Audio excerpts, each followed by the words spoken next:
Hello and welcome to the Rippling Pages podcast. My name's Liam Bishop and this is the podcast where we craft and curate conversations with the world's most interesting writers to inspire you and your writing. This is some extra bonus content from my interview with Kimberly Campanello, and what you're going to hear is Kimberly talking about memory and how that differs, whether she's writing prose or poetry. And then you're going to hear something new. I've asked Kimberly to provide me with some objects that represent the writing of the book. Use the words you have. So it's not meant to sentimentalize the process of writing, but it's hopefully a way for us to understand who Kimberly is as a writer. So you'll be able to see what those objects are on our Rippling Pages social media. That's at Rippling_pages, whether you're on Instagram, X, or TikTok. And you, of course, can buy the book. Use the words you have, published by Somesuch Editions from the Rippling Pages bookshop. That's on bookshop.org.uk, and a link to that shop is in the show notes. Thanks once again for joining me on the Rippling Pages. If you enjoy this episode, or of course any other episodes of the podcast, please leave a review on your favourite podcast provider. Let me know what you like about the show. Let me know perhaps who you'd like to see on the show. And if not, if you don't have a chance to do that, just please tell your friends about the Rippling Pages. Okay, let's get into it. This is Kimberly Campanello on Use the Words You Have. Proust's novel is all about memory. And this isn't a question about what's real and what's not real. Because we're talking about language here, you know, how language represents or doesn't represent. But because this word autofiction, it gets bandied around and it's used. Yeah. Does this autofictional experience give an access to memory that other forms don't? I mean, I suppose that's what makes it more like a poem. You know, it makes it more kind of like a lyric poem, the traditional sense of a lyric as a kind of overheard interior life or an uttered sort of freezing of a moment in time. You know, so Jonathan Kohler's written a lot about lyric poetry and theory of lyric, although apparently he's revising that as we speak, his sense of that. But I mean, it's that sense of the gesture of the self, which is a very romantic tradition of, you know, the I as being a kind of continuous thing, and that gets wrapped up with the I as a genius who has these special feelings, which then gets undermined. You know, I mean, I'm speaking very broad brush here, but in the 20th century around the idea that, you know, well, we're actually multiple and we exist in relation to each other and our contexts and our languages and everything else. So the idea of a kind of continuous K or a continuous me can't really exist, even scientifically speaking. And so some literature tries to sort of acknowledge that, and writers try to acknowledge that intersubjectivity and that slipperiness, which is not to say that lyrics aren't intersubjective. I just think that they do ask for that suspension a lot of the time. And they do tend to occupy a space of sort of wisdom, you know, and not that there's anything wrong with wisdom, but I think, so for me, I feel like when I'm writing, I'm always kind of slipping either a character or a poetic speaker in and out of those positions, because I think that's actually what's happening most of the time. You know, you don't hand over sort of authority to a single person for your entire sense of everything, which is what sometimes poetry demands of its readers. The idea of the kind of bardic I.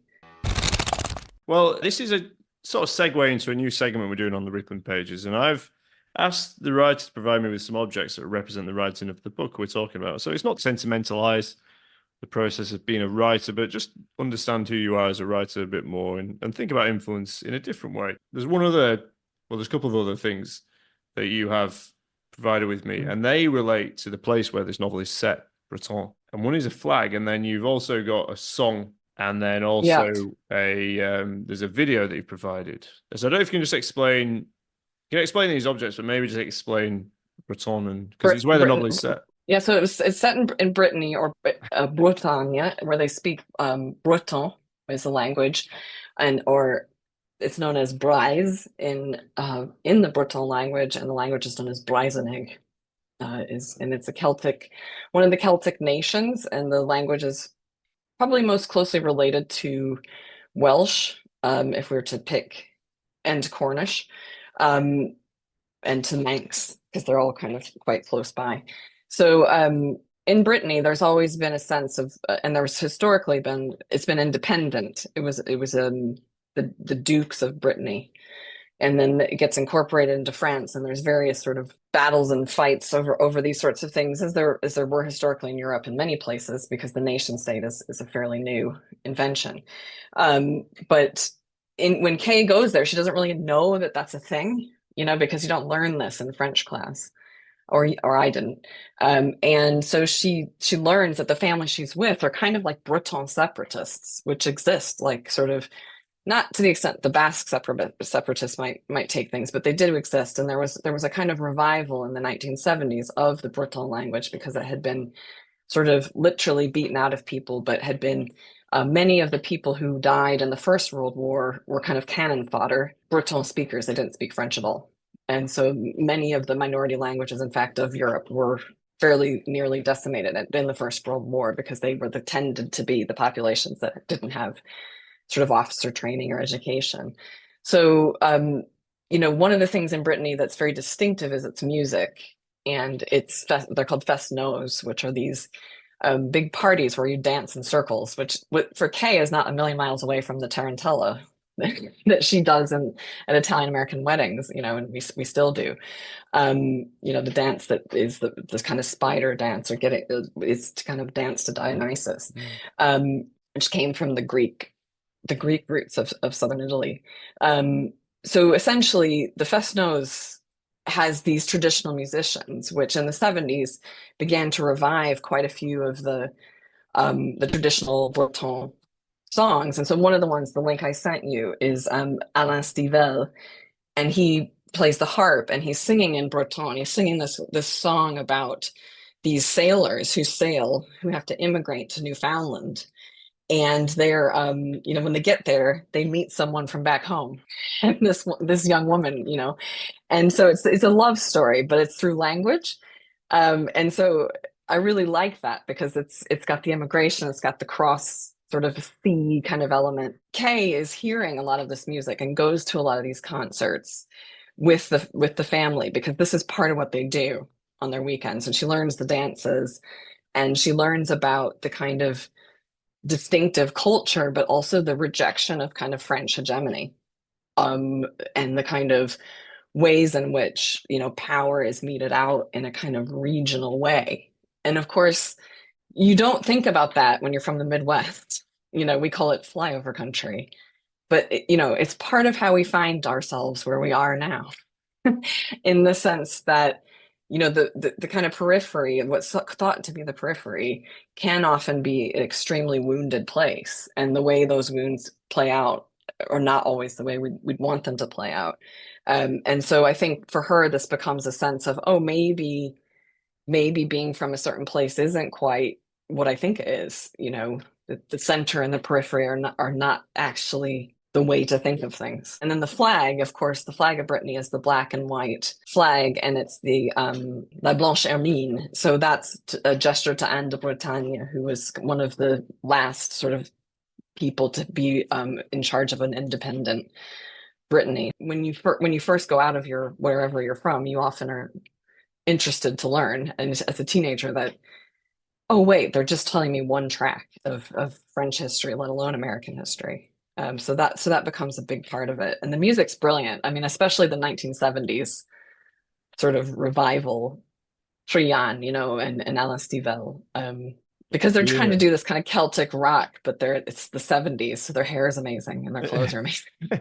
We'll put the links to these in the show notes. And I think for me, it just communal idea of people creating a song, and the context within Alain Stivell is that story that it's about. So they go to Newfoundland, which is Canada, and they find someone they know, and it's that uncanniness. It's just that sheer uncanniness, and it's kind of what Kay experiences. She finds a home that's not really a home, and she seems to enjoy the whole experience, even though it's very different to her Indiana. Yeah, I think what you get is that sense in the book is the sea and the sun and the summer are a big part of it, and it takes off the Arthur Rimbaud's lines, Se retrouver quoi l'éternité, c'est la mer aller avec le soleil.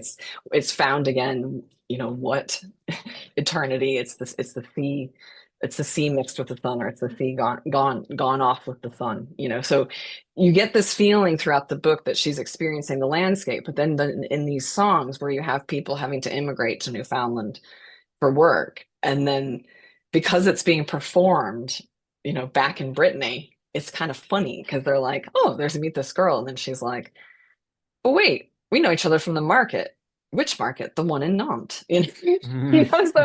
So there's like a kind of a twist to it that feels like that sense of summer love, but also feels like the way of language traveling and across the sea, quite literally, but also not always in an uncomplicated way, um, but in a kind of knowing way. And so I think she starts reading into things that maybe she would have assumed she couldn't figure out. And I think that that's part of her process, is nothing is at face value when you really start listening, I suppose, is what she starts figuring out. And that is one thing that's present in all of your work that I've interacted with, is beneath the surface there are other languages, other cultures trying to break through, influence, repressed or hidden. Or yeah, I mean, I think it's that thing of like, Kay writes a bit about her Italian American background, but it's only, or she's reflecting upon it, but it's only after she started to have certain experiences that she can see, kind of what she was experiencing all along.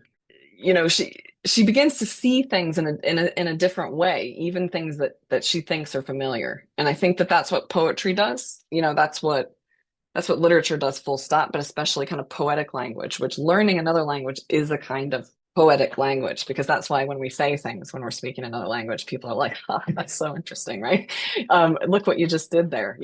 How did you manage that sort of turn of phrase? And so it's taking you back to the root of language, which is building something new. And I think she starts having that experience again. And so she's able to see her own life as a kind of more shifting sands that isn't to be feared, but is in fact to be enjoyed and sort of made.